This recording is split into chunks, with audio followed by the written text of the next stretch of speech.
Well, welcome to a PREKURE Prevention is Cure Ask Me Anything podcast. I'm Professor Grant Schofield and I'm joined by Kayla. Hi, Kayla. Hi, Grant. So excited. I think this is going to be really cool. So Kayla and I are the two of the three people in the research and development team at PREKURE. And we've decided to start taking questions from you guys and answering them. So if you want to get in there and email us info@precure.com with a K, not for the com, for the PREKURE. And we will answer those. And we've got a few we've sorted out through our Facebook groups and whatnot already. And so what are we talking about today, Kayla? Yeah, well, I suppose the other half of that is just that we get so many interesting questions from students on our LMS, our Learning Management System, Teachable. And we don't always have the time to go into those in the kind of depth that we'd like because we're always coming across really exciting stuff. And rather than answering those questions at a surface level or answering them multiple times, by doing these podcasts, it allows us to answer them for everyone, which is really exciting.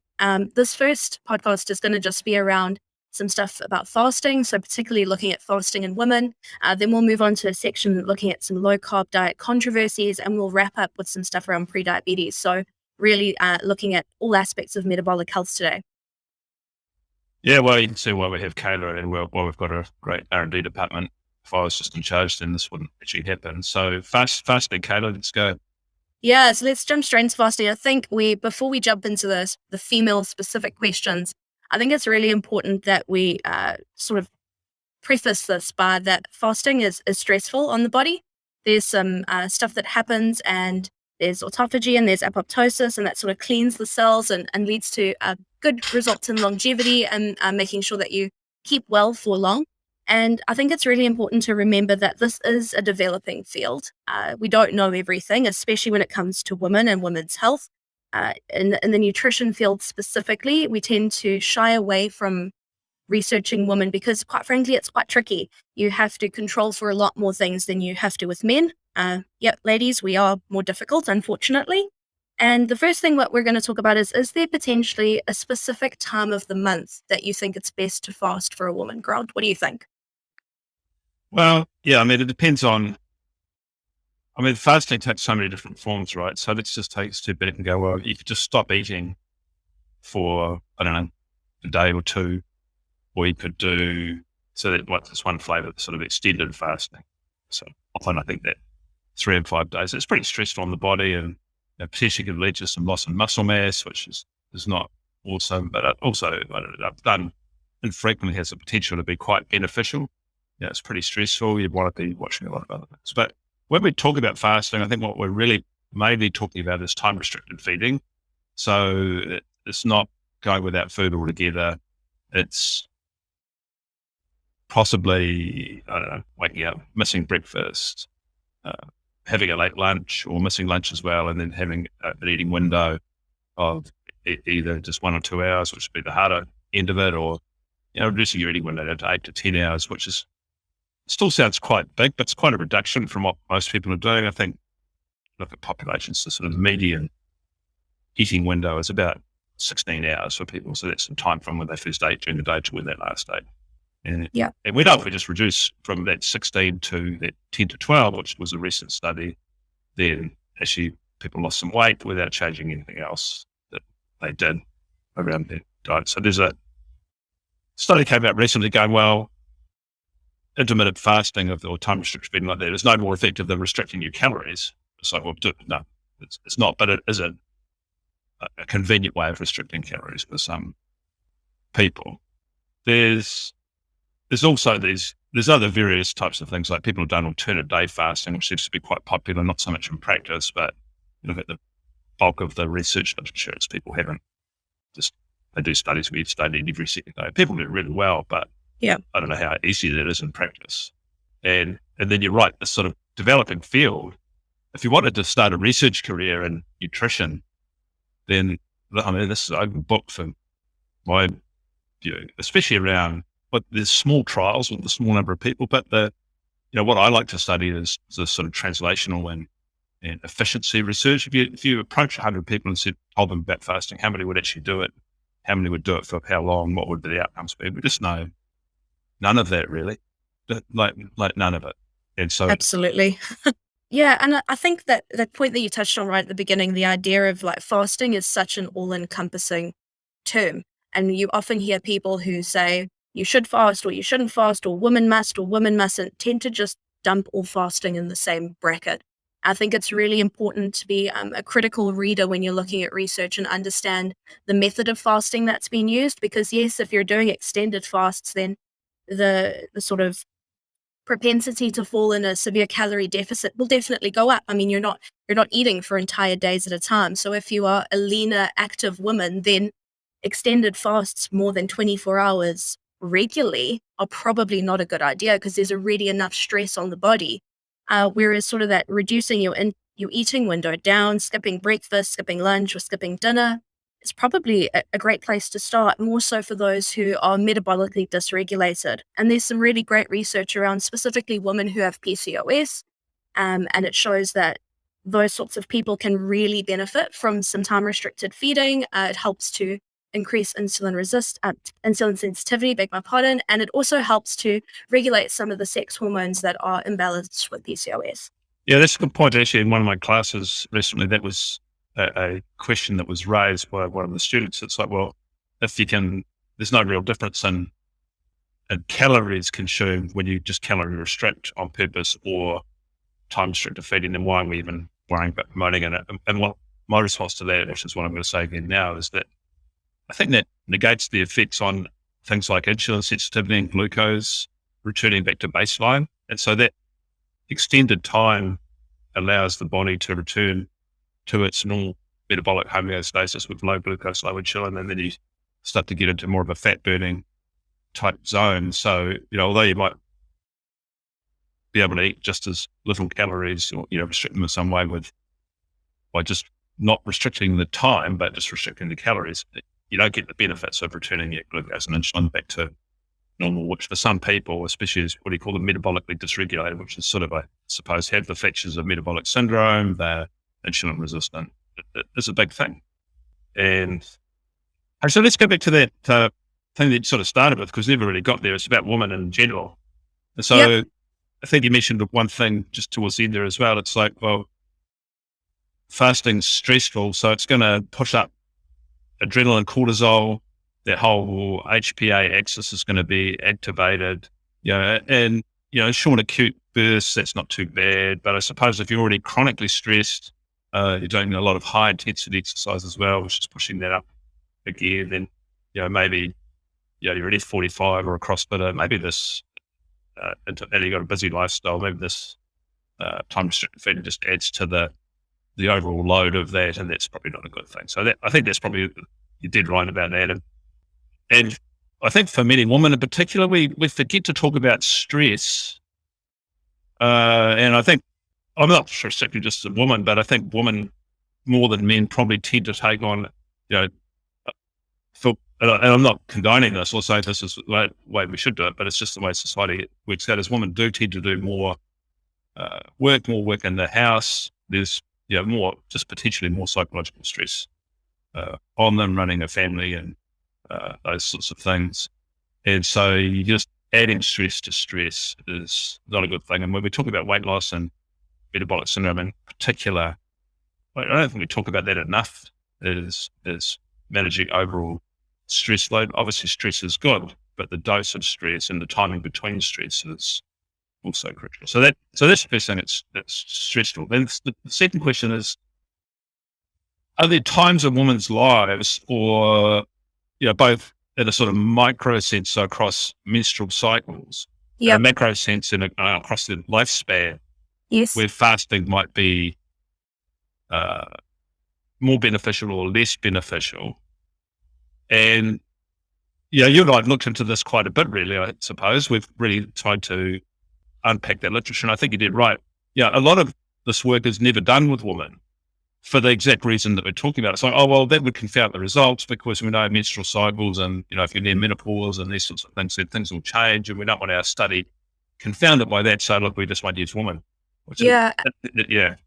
And the other piece of that is that a lot of women are on some sort of hormonal birth control. So, I mean, you start setting up a randomized control trial and suddenly half of the people that you're trying to recruit can't even be recruited to begin with because they're excluded, because there's already something going on that's changing the way that their hormones are naturally. So, and then you have to think about doing it across several menstrual cycles. So the cost of doing these sorts of trials is quite expensive. So it's kind of an issue in research, I would say, and something that I think that we should all try and get behind getting better at, to try and find better ways to research women.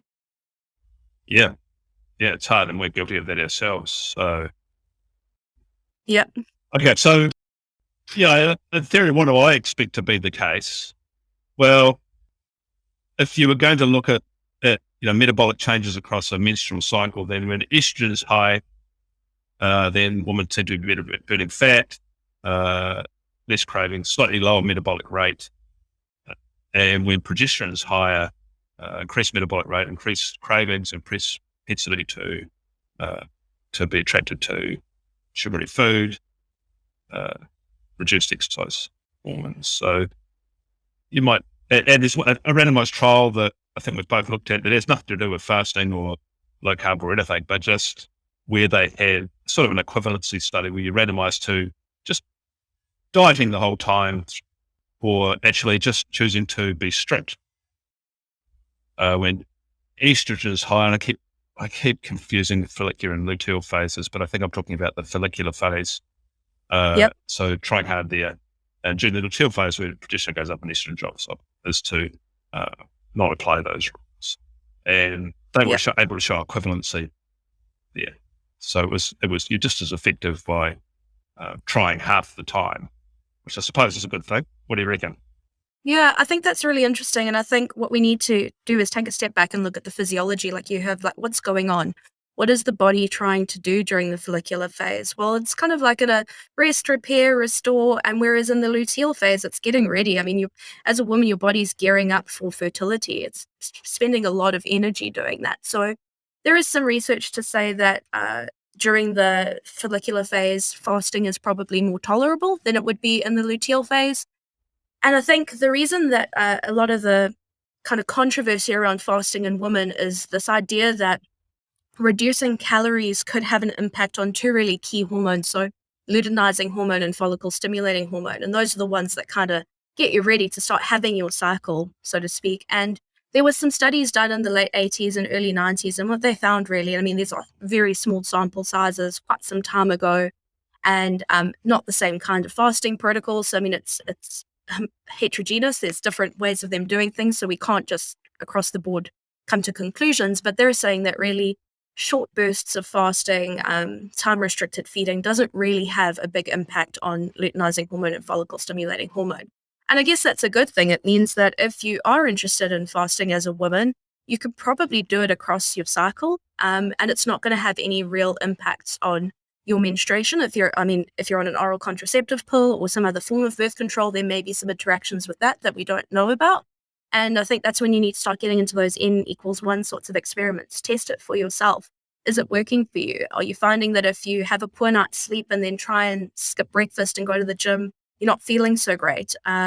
Start looking at it from your own perspective. And I think that's the big takeaway when it comes to women and fasting, is that because the body of evidence is so poor and lacking, really, that you need to start looking at it in practice for yourself, talking to other people, see what they're doing, what's worked for them, and really share stories and share insights, because that's how we're going to get things going. Yeah, one of the reasons I like to do a bit of high performance triathlon and endurance coaching is I quite like that model of how things work with those types of people. And so what we do with males for the endurance stuff is we have fasted long workouts, easy zone 2 aerobic long bike rides, easy zone 2 long runs, fasted to augment and push out fat burning. And we just put those in the program wherever.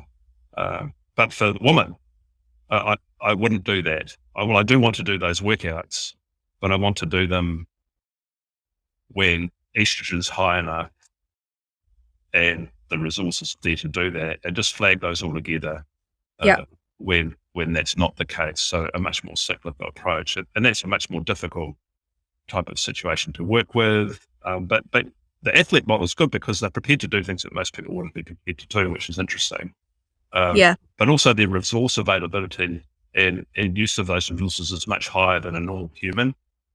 Yet they are humans, unlike animal models. So, Yeah. so you can learn quite a bit from there. And I really like that for that. And I think, that's interesting how I'd approach that. It sort of tells me something around Yeah. that. And I think if we go and we look at sort of a lot of the research around fasting kind of starts with athletes because, and religious fasting, and I mean, that's a different category because those tend to be more extended fasts, but the kind of time restricted feeding and intermittent fasting tends to be more around athletes than your general population, public health sort of space. And I think you've hit the nail on the head. I've heard the saying that if you tell an Ironman athlete to eat a pile of dirt because it'll make them go faster or be better, they will. And I think that's the thing with athletes is they'll go beyond what normal people will do. And there was a recent study, very small sample size, only about 10 young female women, all athletes from a university, and they did some time restricted feeding. And what they found was really interesting. They found that fasting during the luteal phase, so that second half of the menstrual cycle, actually increased parasympathetic activity and decreased cortisol. And as a result, they kind of posit that there's this possibility that fasting during the back end of the menstrual cycle could have an anti-stress effect. But whether we can extrapolate these findings out to the general population who are maybe not as fit, not as insulin sensitive, is just not known. That's fascinating. I didn't know about that study. That's really cool. Yeah, it's an interesting thing, isn't it? So I haven't actually tried telling any of my Ironman athletes to eat a pile of dirt yet, but I probably won't. But yeah, good point. They will go above and beyond. So Yep. bottom line with fasting, I think, is it's going to depend on your overall stress levels. Oh, well, I suppose we didn't get to the menopausal part. We talked Yep. about the micro part. So you can imagine, in this perimenopause phase, and you're getting a rapid drop in estrogen.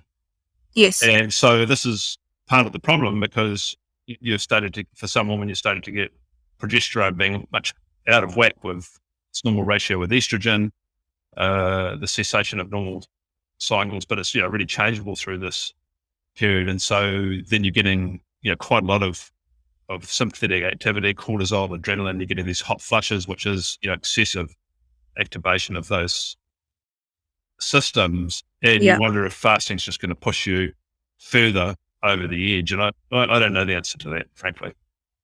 Well, it's really interesting because there have been some time restricted feeding and some intermittent fasting protocols done on menopause. And actually, what they find is that in the context of a whole food, generally higher fat diet, it tends to actually reduce menopausal symptoms. And again, I preface this with saying small sample sizes, only a handful of studies.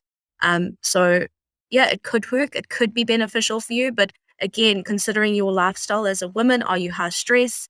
There may be not a great idea, but there is some research to say that it could be beneficial. Yeah, you mentioned a good point there, which we need to cover off, I think now, is there's also the quality of what you're eating as well as the protocol for the time restricted feeding. And that was really interesting with that Michael Mosley's initial 5-2, which is to near to the fast 800 or whatever. Yeah. And, one of the reasons I actually wrote what the fast is a little bit of a rebellion against Mosley's 5-2. I was interested in a similar 5-2 protocol with my sort of super fasting thing, get yourself down to a couple of days a week with quite restricted feeding. But then have your meals, and I was calling them super meals, or, there's high quality, low carbohydrate, higher fat. In other words, they also mimic fasting because a ketogenic diet is fasting mimicking. Yeah. And then hang on to that for the rest of the week if you can. If you lose it a bit just before the end of the week and it's the weekend, well, that's the way it goes. Better if you keep it strict, but if you don't, too bad. And so you've sort of got this natural cycling of some carbohydrate availability sometimes, ketogenic sometimes, and fasting to augment that sometimes. So it's really about a combination of both quality of food and the timing of food. And I think Mosley picked up on that in his Fast 800, where he's actually much, his original 5-2 was like, well, just, you've got 2 days where you're really just cutting way back, but just eat whatever you want. And he's really moved on from that and gone for a good discussion about quality of diet, more healthy fats, obviously reducing all the ultra processed food and that sort of thing. And so seems an obvious thing. So, I mean, while a lot of studies are done by just the intervention is just telling people to, or getting people to agree to eat within windows, obviously the quality of the diet's also a good thing to change simultaneously. Yeah, absolutely. Definitely a good thing. And I think as a sort of field of nutrition, we're definitely starting to understand that quality is just as important as quantity. And I think previously, like you say, it was just kind of as long as you're not having too many calories, like go for your life, have what you want, doesn't matter how processed the food is, as long as you're below a certain calorie threshold. And we're really starting to change our mind Yeah, on how we look at that. And I think the last sort of thing that we want to talk about, because I think this is interesting, is pregnancy and fertility and conception, because most women will go through a period of trying to do that in their lives. And there's some interesting research out there that says basically, and I'd love to get your thoughts on this, Grant, that low carb and keto are contraindicated for women who are breastfeeding because there is a risk of ketoacidosis. What do you think about that? yeah, I don't think there's much indication from that. I think there was one case study published a few years ago, and then there was a lot of controversy around that in the low carb community about that, where that actually happened. And I think there was other mitigating circumstances. So I'm not really seeing the evidence for that. And you'd have to think on the basis of, I don't know, an evolutionary biology window on this, that the human species was going to be mostly in the state of nutritional ketosis because of the sort of foods that we were eating, which are whole plants and whole animals, are actually relatively lower in carbohydrate and that sort of thing. That said, most Indigenous societies are actually quite careful about prioritising the good quality food for the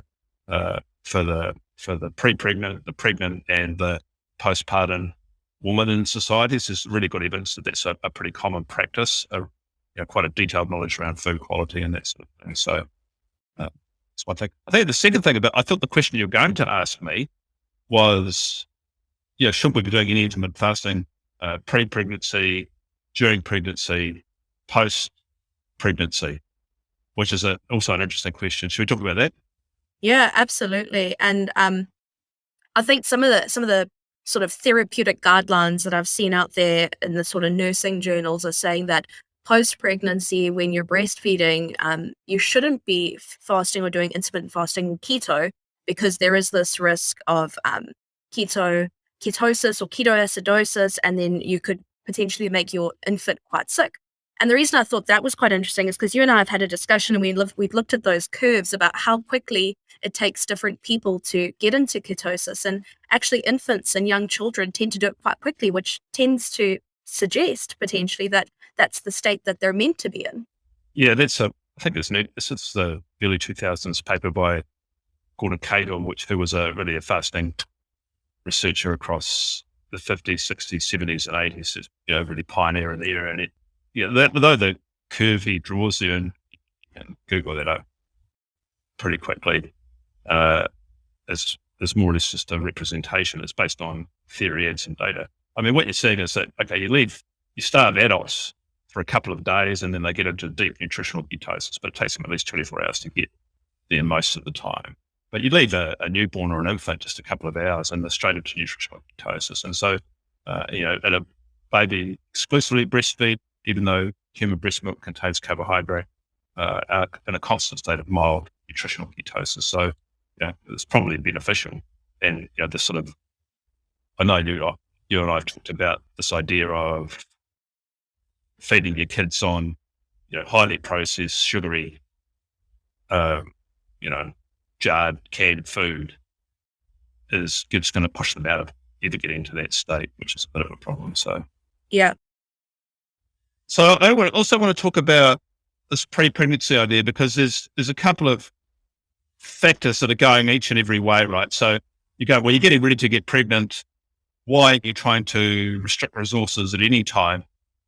And I have some sympathy for that view.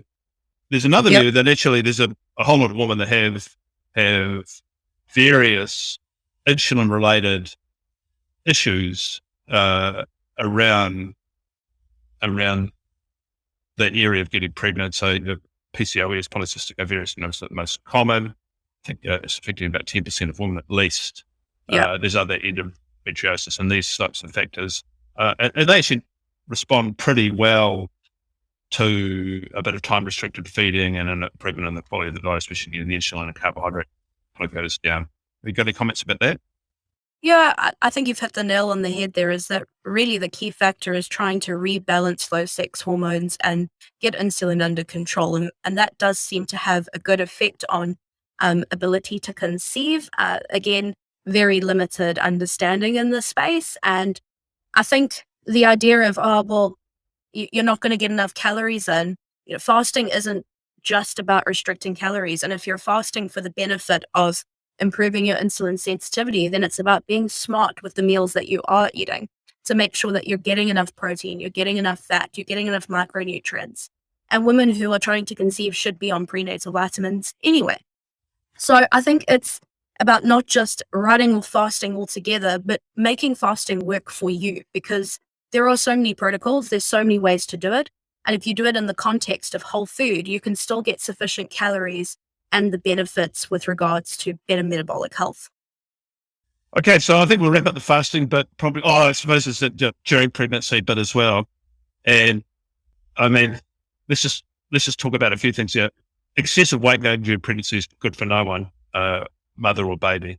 Yeah. So that's the first thing. So we're trying to avoid that. And I think there is a little bit of a thing in society. You're ready for two, just put on as much weight as you want. And that's not a thing, but to be clear, like, you're trying to grow a whole human, there's resources required, and good quality nutrition is important. If you miss the occasional meal, big deal. So I think managing the quality of the diet is more the important thing. I'm not really encouraging intermittent fasting during pregnancy, and one of the reasons is there's just no research on it, and I doubt that research will get done anytime soon. Who's going to do that? Yeah, trying to get ethics through on something like that would be about a nightmare and a half. And I think the other thing is, a lot of women, without even trying to, are probably doing some form of intermittent fasting in the early days of pregnancy because of morning sickness. So that's right. I had forgotten that, but there's a whole trimester. So there's virtually a 3-month period where a lot of women have a great deal of trouble of getting calories in, especially in that. That's just straight time restricted feeding, isn't it? Yeah.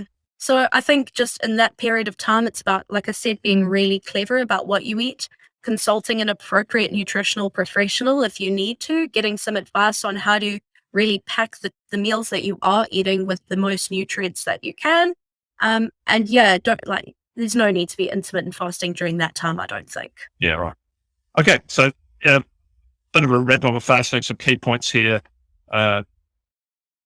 Definitely eat less when you restrict your eating window. There's some other benefits for that around autophagy and cell cleanup and getting into that catabolic or fat burning state. In other words, your body gets back to its reset, its low insulin, low glucose level, which for a lot of us has actually been quite a hard thing to do because we're eating quite often and we're eating quite a few carbs. So I think that's a good thing. Second thing, is it going to work for all of us? And it's like, no.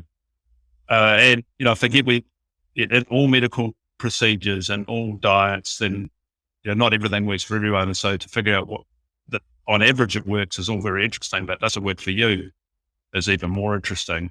And so that's what counts. And so I'm always saying, try something for a few weeks, review it, iterate it, go, well, what worked, what didn't work, what did I learn? If some things didn't work, is it because I didn't apply these things well? And that's going to require a little bit of research and question answering. Or is it just not for me and I need to do something else and I'll drop that? It was interesting that I tried that. And so I live my whole life on that approach. And I find it fun, but I don't know if other people want to do that. Yeah, absolutely. I think that you need to bring a certain level of curiosity to doing this sort of stuff.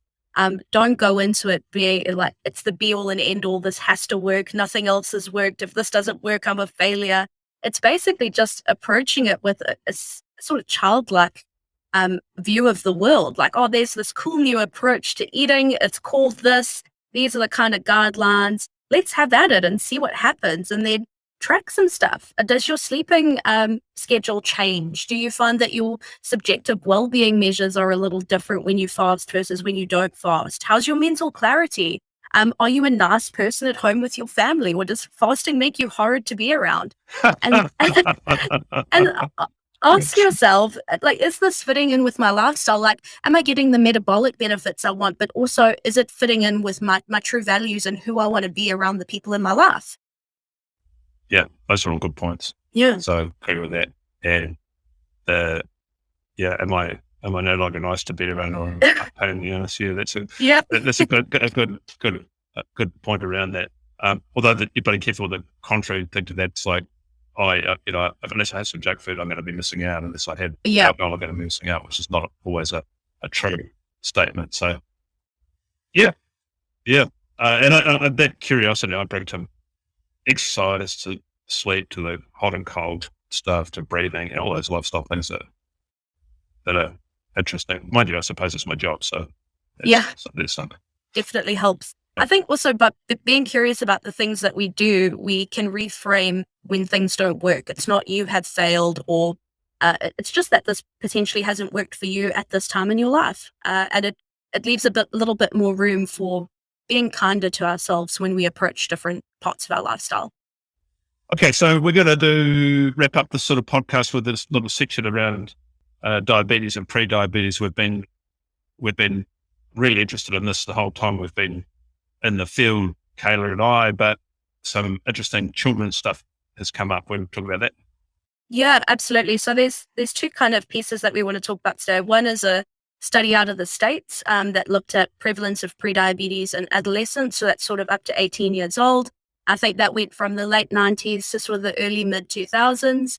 And then there's another study that's come out of New Zealand in the New Zealand Medical Journal that looked at prevalence of prediabetes in even younger children, so 8 to 11 years. And the statistics are quite harrowing, to be honest. And I think before we kick into that, I think we should have a bit of a discussion around what is pre-diabetes. Is it actually pre-anything, or have there been things going wrong for quite some time by the time you get that diagnosis? Yeah, so they looked at HbA1c, so it's glycated hemoglobin, so it's the damage by sugar and glucose in your blood to the red blood cells. And because red blood cells renew every 6 to 12 weeks, it's quite a good moving window of your glucose control over a 3-month period. So you can't really, you have to report what you did. They just draw blood and look at that. So it's really interesting.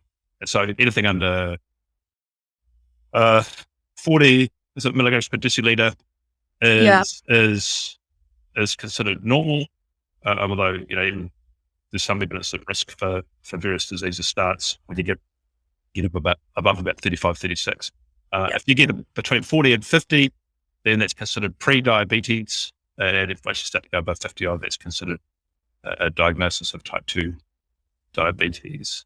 And that's interesting. So first of all, when we talk about the etiology of diabetes, how does this thing develop? It's worth considering, and we've done particularly with Dr. Catherine Crofts through her PhD with me, and then who worked with us at PREKURE and at AUT now is really the expert in this. But the earliest sign of metabolic problems is the condition of hyperinsulinemia. In other words, you're able to keep your blood sugar normal, but you're doing so by secreting a lot of insulin. And so you've got a condition called insulin resistance. There's a variety of ways you can get that. But the trouble with that hyperinsulinemia is insulin's an anabolic hormone. It's inflammatory. And so and it's also a storage hormone. So you're starting to store your nutrients, often as fat. You're starting to have an chronic inflammatory environment, and you're unable to access your normal fat burning baseline. So even if you do restrict calories, you're still unable to burn fat. So you don't want hyperinsulinemia. But if you're not going to be picked up with a regular blood test, your HbA1c is still going to be normal because you're able to return your glucose to normal most of the time. Yeah. Although they're saying that if you're constantly eating high sugar food, you could still potentially elevate your HbA1c. Yeah. Now you get to the point where you're pre-diabetes, and the usual conversation, especially for an adult around that, is like, well, we just need to keep an eye on that. You maybe need to lose a bit of weight. should eat a mix, should do some exercise. It's about as specific as the advice gets. We don't want to develop into diabetes. And in my opinion, that's not anything. That's for adults, that's usually decades into having metabolic syndrome, metabolic dysregulation, and really it should be taken as a fairly serious diagnosis. Of course, it's reversible. Yes. So through diet and exercise and lifestyle, particularly restricting. Obviously, my view is restrict carbohydrates. And then you've got the actual diagnosis of diabetes, which is actually not only you're not able to maintain a normal blood glucose, but it's actually getting very high. And then that would usually follow that the pancreas, which is producing insulin, is going to start to burn out. And so you're getting beta cell failure like you would with type 1 diabetes. And actually now you've completely lost control of your blood sugar. And you might even need extra insulin to get your blood glucose down a bit. Sometimes that insulin prescription is a bit of an issue because you're already hyperinsulinemic, can't control your blood glucose at all, and you're adding extra insulin to the already hyperinsulinemic, which is probably, I'd prefer you just didn't eat the glucose in the first place. Yep. Yeah. So that's the thing. And so then the frightening thing is we're going, well, man, if you actually get into the stage of being pre-diabetic and you're still in childhood and adolescence, that's really an interesting new thing. That wasn't a condition in generations previous to ours. Right. And that first paper that was just published here, 2022, is interesting. It uses the NHADES data, and it's for adolescents, I think 15 to 18-year-olds from memory. And they looked at the prevalence of pre-diabetes in 1995 and then 2018. And it's astonishing because it went from 7% in 1995, which was bad anyway, to I think about 28.7% was the number, so nearly 30% in 2018. I suppose it's probably gone up in the last 4 years as well. Those data just weren't available. Yeah, and it's not a necessarily representative sample, but they have strange and interesting ways of doing their epidemiology where they think it's representative. So there's probably no reason to believe it's way out of line.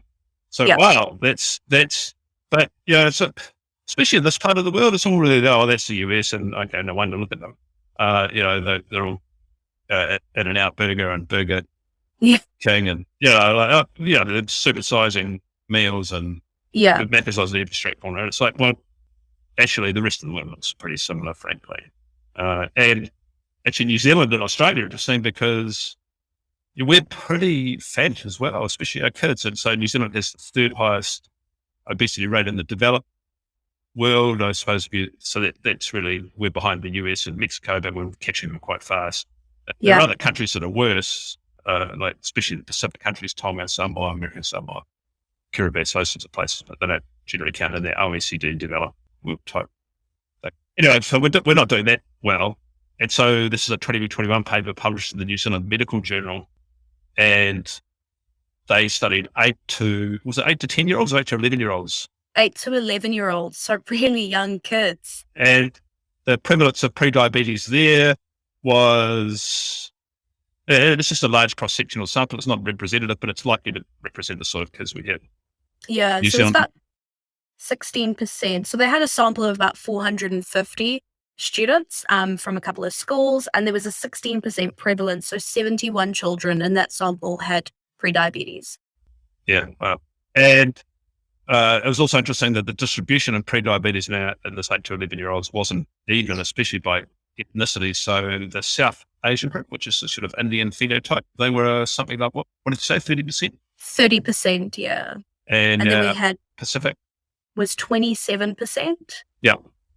And Maori was 18%, whereas being European or of East Asian descent was seen as a protective factor against developing prediabetes. And they came to some interesting conclusions. So that there are some potential genetic and epigenetic factors, but it seems that a lot of this has to do with sort of the social determinants of health. And the study really looked at school deciles, and those students that tended to be in lower decile schools who were more likely of experiencing sort of food insecurity or lack of good quality food availability were at a higher risk of developing prediabetes, whereas those who were in higher decile schools were sort of protected because there was this notion that they potentially had better access to good food. Right, and that's confounded by ethnicity because those lower deciles have both more of those ethnicities. I mean, and you've been out to those schools, I think, with Fern's master's thesis studies, haven't you? Or that contract that we had with Auckland. Yeah, absolutely. So Fern did some amazing work just before COVID, looking at lunchboxes in South Auckland schools, and the results were really astonishing. Out there, it really is packaged, processed food formulations form the basis of lunchboxes. So gone are the days of a sandwich and a pot of yogurt and a piece of fruit. It's now 3 packets of chips and a lolly. So that was really frightening, and I think that just goes right back to the etiology of diabetes. I mean, these children are eating from a very young age a highly processed, high carbohydrate diet. They're not getting sufficient protein. There isn't good fat in the diet, and it's just causing things to go wrong much earlier than they should. Yeah, so then the question is, what do you do about it? And yeah, I mean, this is where it becomes political as well as advocacy related and a thing in societies that we need to pay attention to. So, there's often quite big political divisions of public health between the left and the right. Left go, well, it's no one's fault, which is sort of true. And we need to change some things, but then nothing. The trouble with a social gradient based left approach to policy is that they're absolutely ruled by a good principle strategy, which is, look, we don't want to make health inequalities worse with this intervention. And so that's true. Like if you start to do a diet intervention, then the rich people do it first. Imagine when smoking is discovered to be bad for you, then the very first people to stop when you started doing anti-smoking stuff for the rich people. And so you actually technically, although there's less people smoking, which is a really good thing, there's not less poor people smoking. So the rich people are actually better off than the poor people. And that's a good point. So you want interventions to be, help those people as well. And we should be doing that to design them. But the problem with that approach as well at the same time is that people get paralyzed and nothing ever gets done. Yeah. We would never have started anti-smoking if we had that health inequalities view to start with, because we couldn't have done anything to not perpetuate those inequalities. And now we're still stuck with those inequalities, but at least we've got smoking way down across. So that there's a sort of political and philosophical question there. The right's going, look, it's the parents' fault. For God's sake, get your act together. And it ignores the overall structural things in society and poverty, and that's just not going to work. And, we've tried that and it doesn't work. So there is an ecological, environmental thing here, but, you can't go, well, you've got to sort of have a combination of both of those. It's really a difficult thing. And I think if COVID's taught us anything, and we can take public health action if we want to. We can be robust and strong about it if we want to. Well, I'm not sure everything was robust, but we could go hard and spend a lot of money. But actually, these sort of chronic health conditions, and especially the diet environments of our kids, especially our forest families, isn't actually a topic we need to take seriously yet. So I can only imagine the way forward here is for all of us, so that's everyone out there, and you and me, Kayla, is to start shouting from the rooftops that this is an issue in our society. And I feel quite strongly about that. That's what we haven't done that. We're going to soak it up. All this, and I can spend a 20-year career in this field, and on my watch, it's got worse. So what does it make me but a failure in this? Yeah, it's so difficult. And I think if we spend all our time waiting for action to come from the top down, it's just not going to happen. And that's why I really appreciate some of the initiatives coming out of South Auckland who are improving access to food. They're getting people moving. They're not waiting for the government to get on side. They're just going out into the community and making it happen. And there's some really great work being done there. And I think I agree. Shout from the rooftops. This is not okay. The food that's available in school cafeterias is not okay. And unless we say something, unless we're really vocal about it, nothing's going to change. So there's your challenge, guys out there. Start shouting. All right, that's going to be the podcast for today. Thanks. We'll catch you next time. Thanks so much.